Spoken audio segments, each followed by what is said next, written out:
Sa ngalan ng Ama at ng Anak at ng Espiritu Santo, Amen. ang pagpapala ng ating Panginoong Heso Kristo, ang pag-ibig ng Diyos Ama, at ang makikipagkaisa ng Espiritu Santo naway sumainyong lahat. At sumaiyo rin.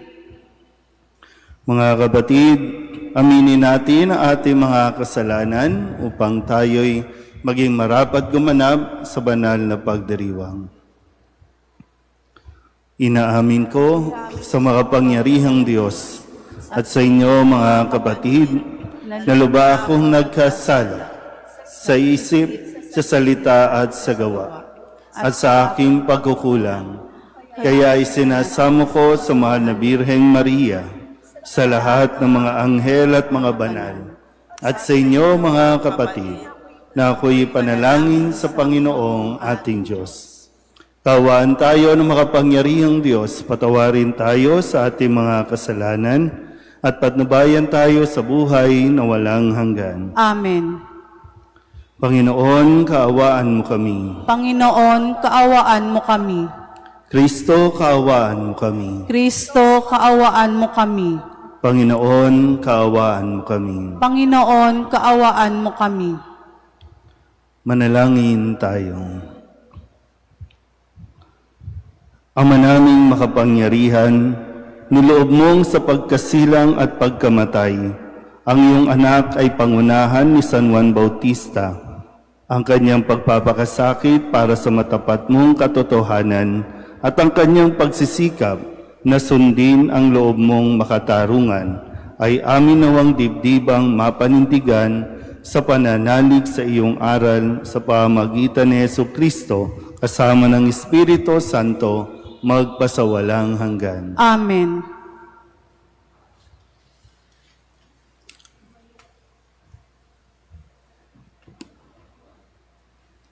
Pagbasa mula sa aklat ni Propeta Jeremias. Noong mga araw na iyon, sinabi sa akin ng Panginoon, magpakatatag ka, humayo ka at sabihin mo sa kanila ang lahat ng iuutos ko. Huwag kang matatakot sa kanila ngayon. Pag hindi ka sumunod sa akin, lalo kang matatakot kung naroon ka na sa kalagitnaan nila.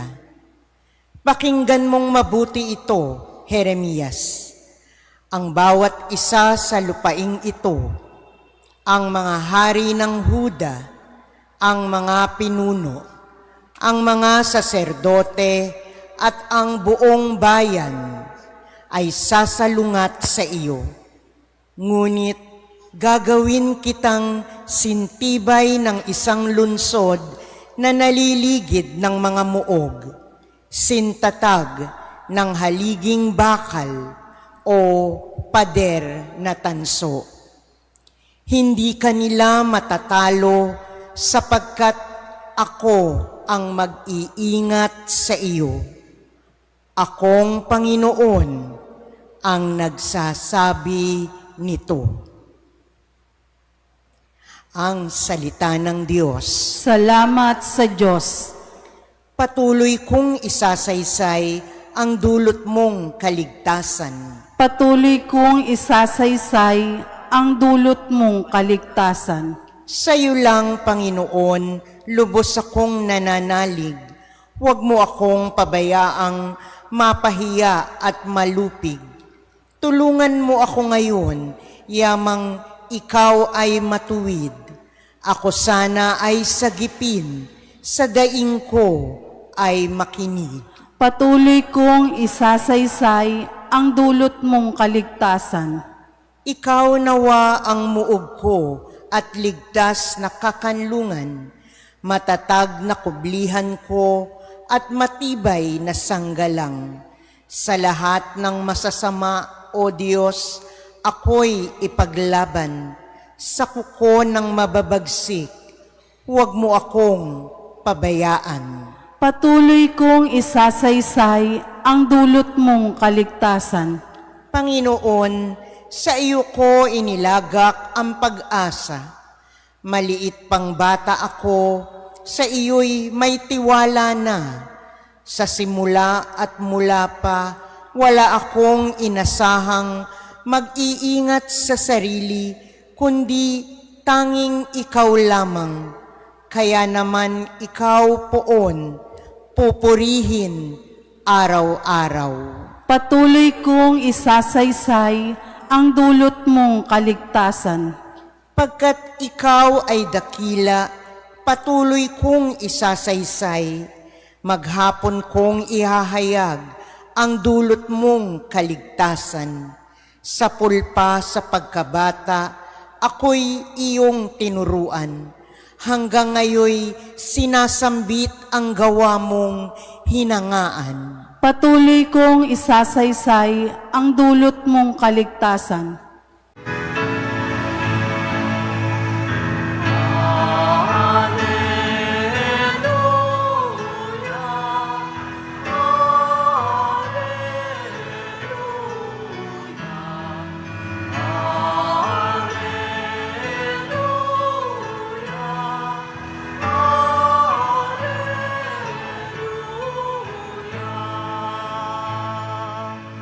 Mapalad ang inuusig sa gawang puspos ng bait, pagkat may kakamting langit.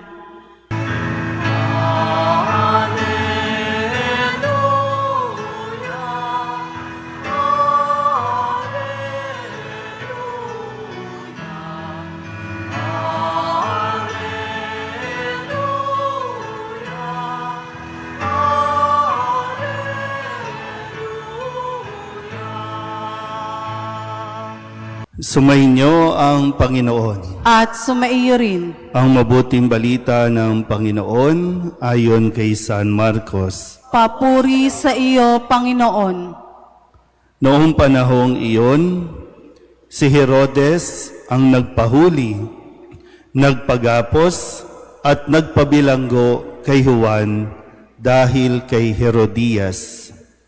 Ang babaeng ito'y asawa ni Felipe, na kapatid ni Herodes, ngunit kinakasama niya. Laging sinasabi sa kanya ni Juan, "Hindi matuwid na kunin ninyo ang asawa ng inyong kapatid." Kaya't si Herodias ay nagkimkim ng galit kay Juan. Hinangad niyang ipapatay ito, ngunit hindi niya magawa sapagkat natatakot si Herodes kay Juan. Alam niyang ito'y taong matuwid at banal, kaya't ipinagsasanggalang niya. Gustong-gusto niyang makinig kay Juan, bagamat labis siyang nababagabag sa mga sinasabi nito.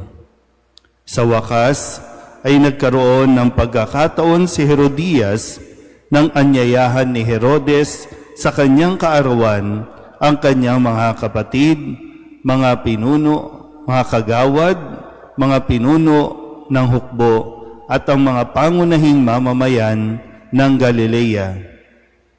Pumasok ang anak na babae ni Herodias at nagsayaw.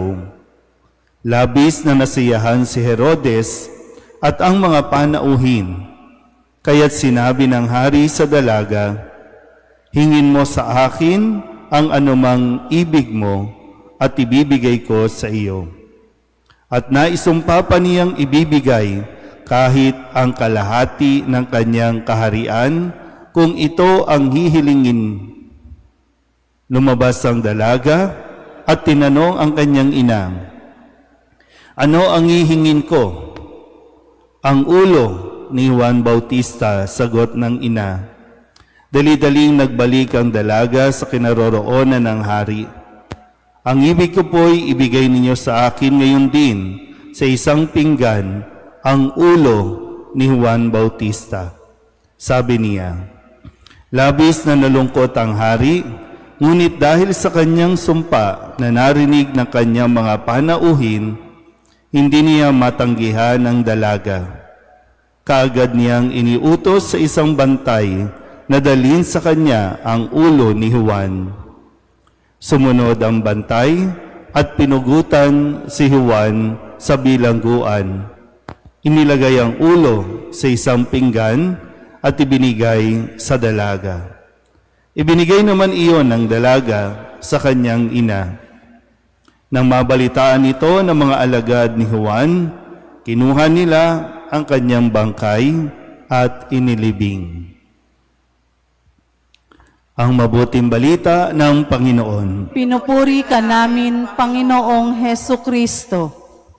Isang magandang umaga po sa inyong lahat.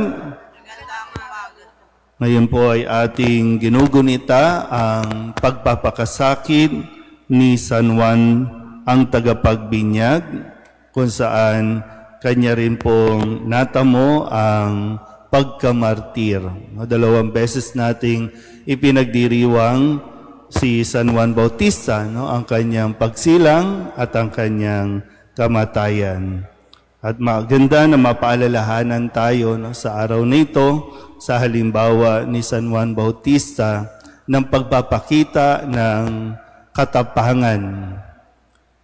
Sa panahon natin ngayon, ang pamantayan ng mundo, kapag nalulusutan mo ang iyong mga kinasasangkutan, kapag nalulusutan mo ang iyong mga kamalian dahil sa kasinungalingan, nasasabi nating matapang ang taong ito.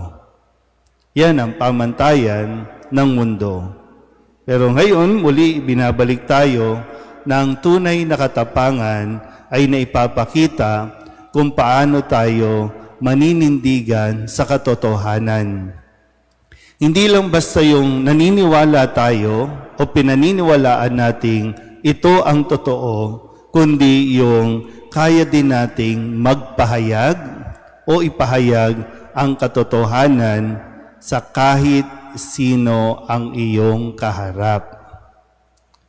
Kasi isa ring mga pangyayari sa panahon natin ngayon ay kayang bayaran ang katotohanan para baliktarin ang mga kwento o kaya naman nagiging tama ang mali depende sa kung sino ang tao, kung ano ang estado ng tao sa lipunan.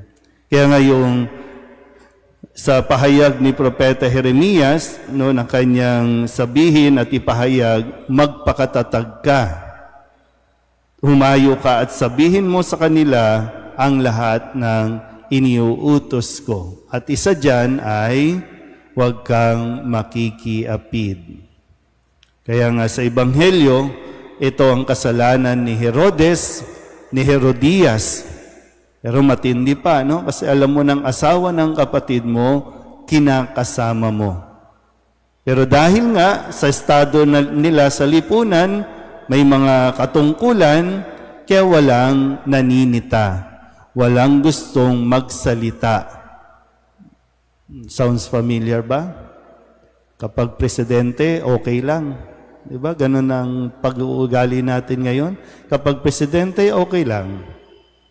Kahit na lantaran, minsan nga, kahit artista o dahil artista, okay lang.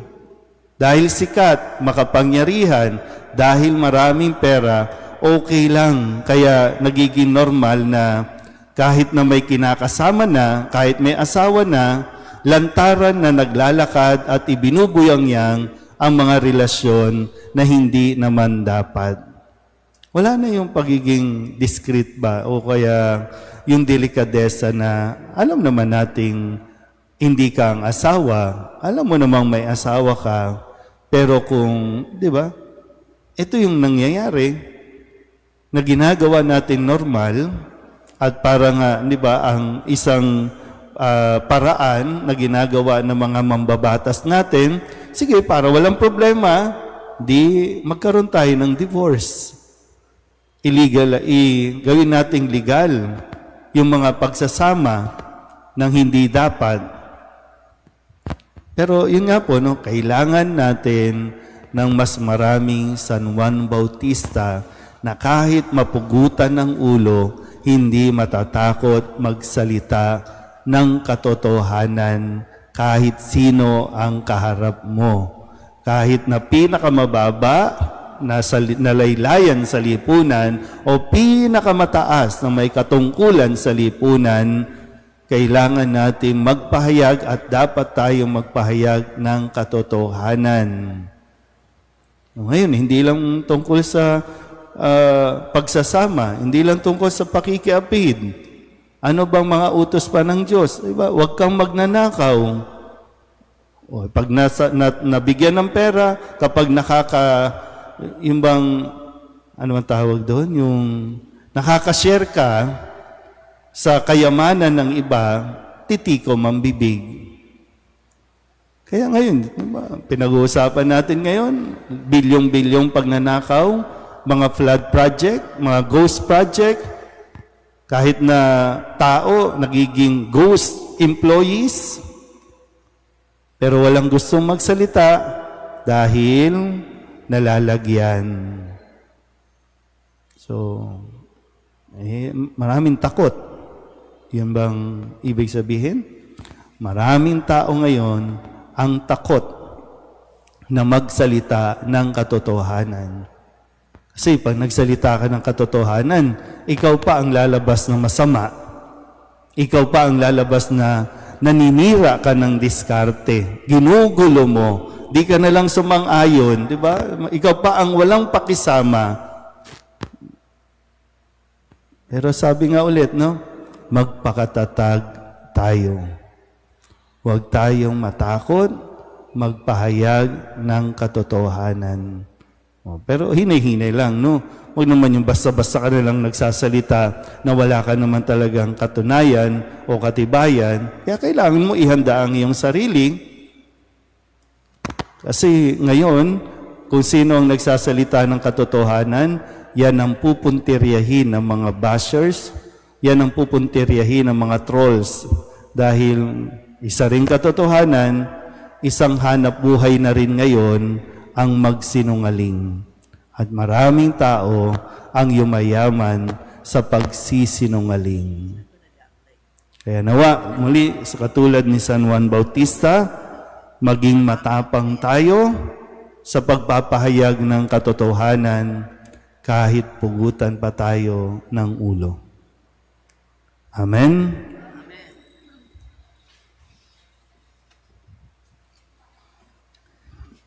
Marami ang nagpatotoo sa kanilang pananampalataya sa pamamagitan ng kanilang buhay dahil sa pagkabatid natin na ang ating misyon sa mundo ay maging mga propeta. Manalangin tayo sa ating mapagmahal na Ama na gawin tayong tapat sa ating bukasyon. Ang ating itutugon, sumaamin nawa ang iyong lakas, Panginoon. Sumaamin nawa ang iyong lakas, Panginoon.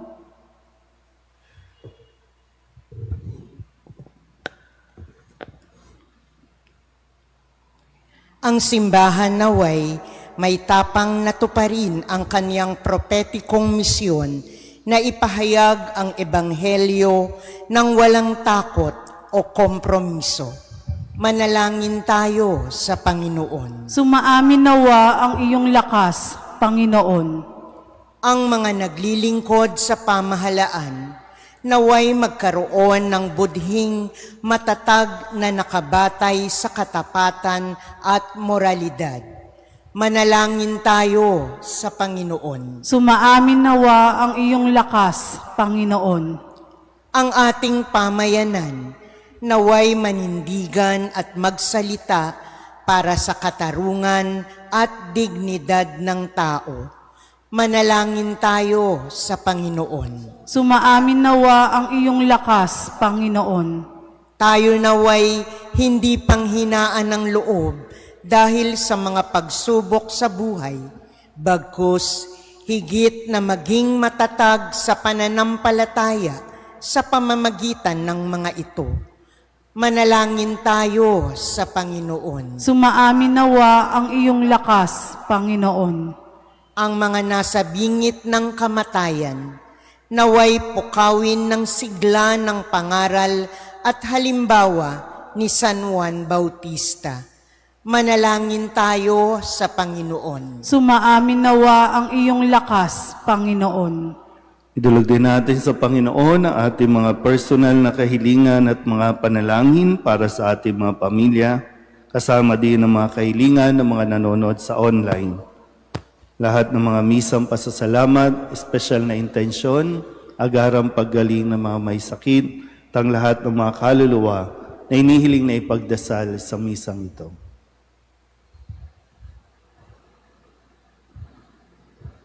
Ang lahat ng ito ay inihiling namin sa ngalan ni Kristong aming Panginoon. Amen. Handog namin sa iyo, Ama, ang tinapay at alak na ito. Handog ng bayang umaasa, sumasamba't nagmamahal sa'yo. Handog namin sa iyo, Ama, ang tinapay at alak na ito. Handog ng bayang umaasa, sumasamba't nagmamahal sa'yo.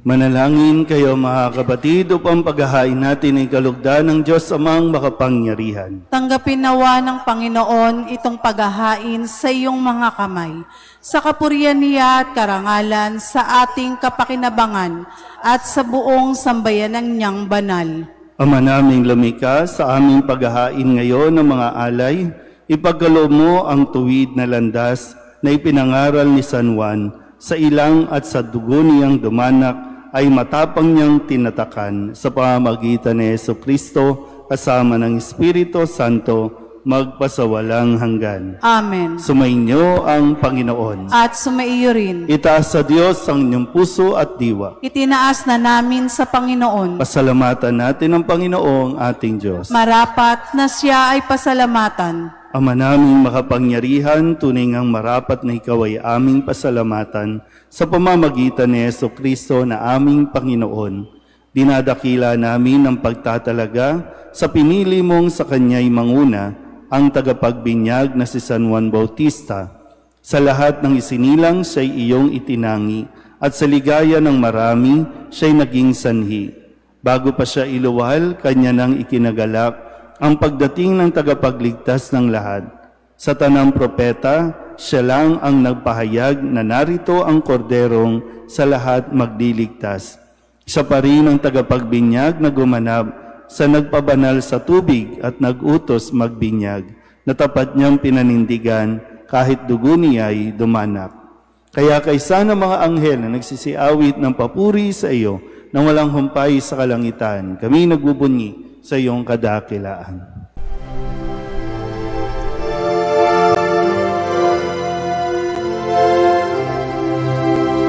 Santo, Santo, Santo, Panginoong Diyos makapangyarihan, napupuno ang langit at lupa ng kalwalhatian mo. Hosana sa kaitaasan, pinagpalang na paririto sa ngalan ng Panginoon.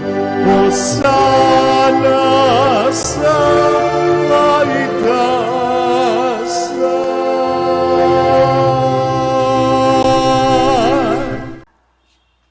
Ama naming banal, ikaw ang bukal ng tanang kabanalan. Kaya't sa pamamagitan ng iyong Espiritu, gawin mong banal ang kaloob na ito upang para sa aming maging katawan at dugo ng aming Panginoong Hesu Kristo.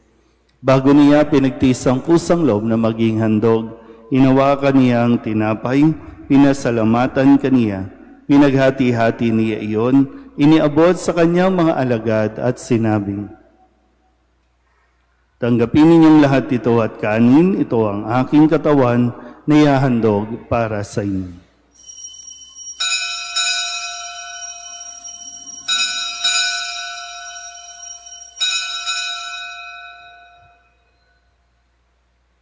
Gayun din naman, nung matapos ang hapunan, inawakan niya ang kalis, muli kaniyang pinasalamatan.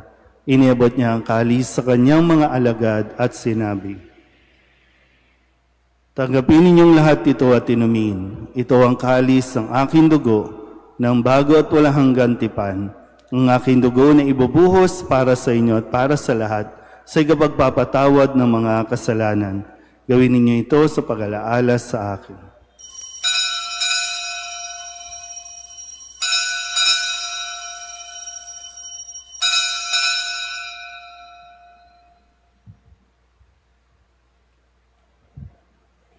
Ipagbunyi natin ang misteryo ng pananampalataya. Si Kristo'y namatay, si Kristo'y nabuhay, si Kristo'y babalik sa wakas ng panahon. Ama, ginagawa namin ngayon ang pag-alaala sa pagkamatay at muling pagkabuhay ng iyong anak, kaya tiniaalay namin sa iyo ang tinapay na nagbibigay buhay at ang kalis na nagkakaloob ng kaligtasan. Kami nagpapasalamat dahil kami iyong minarapat na tumayo sa harap mo para maglingkod sa iyo. Isinasamo namin kami magsasalo-salo sa katawan at dugo ni Kristo ay mabuklod sa pagkakaisa sa pamamagitan ng Espiritu Santo. Ama, lingapin mo ang iyong simbahang laganap sa buong daigdig. Puspusin mo kami sa pag-ibig kay isa ni Leo na aming Papa at ni Jose na aming Obispo at ng Tanang Kaparian. Alalahanin mo rin ang mga kapatid namin na himlay na may pag-asang sila'y muling mabubuhay, gayon din ang lahat ng mga pumanaw. Kawaan mo sila at patuloyin sa iyong kaliwanagan. Kawaan mo at pagindapating kaming lahat na makasalo sa iyong buhay na walang wakas. Kaysa ng mahal na Birheng Maria na Ina ng Diyos, ng kabiyak ng puso niyang si San Jose, kaysa ng mga apostol at ng lahat ng mga banal na namuhay dito sa daigdig ng kalugod-lugod sa iyo, may pagdiwang nawa namin ang papupuri sa ikararangal mo sa pamamagitan ng iyong anak na aming Panginoong Hesukristo. Sa pamamagitan ni Kristo, kasama niya at sa Kanya, ang lahat ng parangal at papuri ay sa iyo, Diyos Amang makapangyarihan, kasama ng Espiritu Santo, magpasawalang hanggan.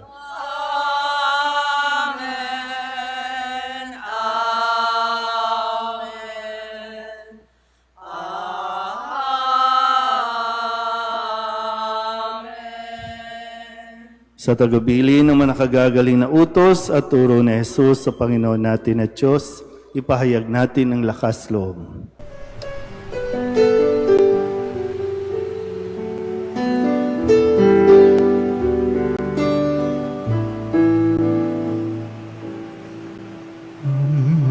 Namin sumasalang ka, sambahin ang ngalan mo, mapasamin ang kaharian mo, sundin ang loob mo, dito sa lupa para ng sa langit. Bigyan mo po kami ngayon ng aming kakanin sa araw-araw at patawarin mo kami sa aming mga sala, para ng pagpapatawad namin sa nagkakasala sa amin, at huwag mo kaming ipagdulot sa tukso at yadya mo kami sa lahat ng masama. Inihiling namin kami iadya sa lahat ng masama, pagkalooban ng kapayapaan araw-araw, iligtas sa kasalanan at ilayo sa lahat ng kapahamakan, samantalang aming pinananabikan ang dakilang araw ng pagpapahayag ng tagapagligtas naming si Jesucristo. Sapagkat iyo ang kaharian at ang kapangyarihan at ang kapurihan magpakailanman. Amen. Panginoong Jesucristo, sinabi mo sa iyong mga apostol, kapayapaan ang iniiwan ko sa inyo, ang aking kapayapaan ang binibigay ko sa inyo. Tunghayan mo ang aming pananampalataya at huwag ang aming mga pagkakasala. Pagkalooban mo kami na kapayapaan at pagkakaisa ayon sa iyong kalooban, kasama ng Espiritu Santo, magpasawalang hanggan. Amen. Ang kapayapaan ng Panginoon ay laging sumainyo. At sumaiyo rin. Magbigayan po tayo ng kapayapaan sa isa't isa.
Ito ang kordero ng Diyos. Ito ang nag-aalis ng kasalanan ng sanlibutan. Mapalad ang mga inanyayahan sa kanyang piging. Panginoon, hindi ako karapat-dapat na magpatuloy sa iyo, ngunit sa isang salita mo lamang ay gagaling na ako.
Manalangin tayo. Ama naming mapagmahal, sa aming pagsasalo sa banal na pakikinabang, ngayong ipinagdiriwang ang pagsilang sa kalangitan na tagapagbinyag na si San Juan. Ipagkaloob mong sambahin namin ang inilalahad nitong buhay at ikagalak naming lalo ang pagganap nito araw-araw. Sa pamamagitan ni Jesucristo, kasama ng Espiritu Santo, magpasawalang hanggan. Amen. Sumainyo ang Panginoon. At sumaiyo rin. At pagpalain kayo ng makapangyarihang Diyos, Ama at Anak, at Espiritu Santo. Amen. Tapos ang banal na misa, umayo tayo sa kapayapaan ni Kristo. Salamat sa Diyos. Magandang umaga po.